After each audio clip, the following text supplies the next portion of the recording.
কেউ বলল যে ভাই আপনি তো সালাতে ভুল করেছেন। কেমন ভুল? যে আপনি 4 রাকাতের স্থানে 5 রাকাত পড়েছেন, অথবা মাগরিবের সালাতে আপনি 3 রাকাতের জায়গায় 4 রাকাত পড়েছেন। তখন কি করবে? ইমাম সাহেব যদি এই ভুল করে ইমাম সাহেব কি করবে? অথবা মুসল্লি যদি এই ভুল করে মুসল্লিরা কি করবে? তাহলে সেই ক্ষেত্রে নতুন করে আবার সালাত পড়া লাগবে না, শুধুমাত্র পশ্চিম দিকে ফিরে সে 2টা সেজদা দিবে। 2টা সেজদা দিয়ে সে আবার সালাম ফিরাবে, তাহলে তার এই সালাত আদায় হয়ে যাবে। কারণ আল্লাহ রাসূল একদিন তিনি এইভাবে এমনটাই করলেন, 5 রাকাত পড়লেন। 5 রাকাত আদায় করার পরে সাহাবীরা জিজ্ঞেস করলেন, হে আল্লাহর রাসূল, আপনি তো 5 রাকাত পড়েছেন। তখন আল্লাহ রাসূল যখন এই কথা শুনলেন যে তিনি 5 রাকাত পড়িয়েছেন, তখন তিনি আবার পশ্চিমমুখী হলেন, কিবলামুখী হয়ে 2টা সেজদা দিলেন। 2টা সেজদা দিয়ে সালাম ফিরিয়ে দিলেন।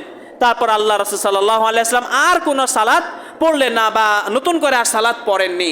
তাহলে এই হাদিস থেকে যেটা বোঝা যায় যে কেউ যদি 3য় রাকাতে না বসে দাঁড়িয়ে গিয়ে 4র্থ রাকাত শেষ করলো, কিংবা 4 রাকাত বিশিষ্ট সালাতের 4র্থ রাকাতে না বসে 5 রাকাত শেষ করলো, তখন সালাত শেষ করার পর তার মনে পড়লো যে সে 3য় রাকাতে বসেনি অথবা 4র্থ রাকাতে বসেনি, সে 1 রাকাত বেশি পড়ে ফেলেছে, তাহলে সেই ক্ষেত্রে সালাতের পর 2টা শেষ সাহু সিজদা দিয়ে সে সালাম ফিরাবে, তাহলে তার সালাত হয়ে যাবে।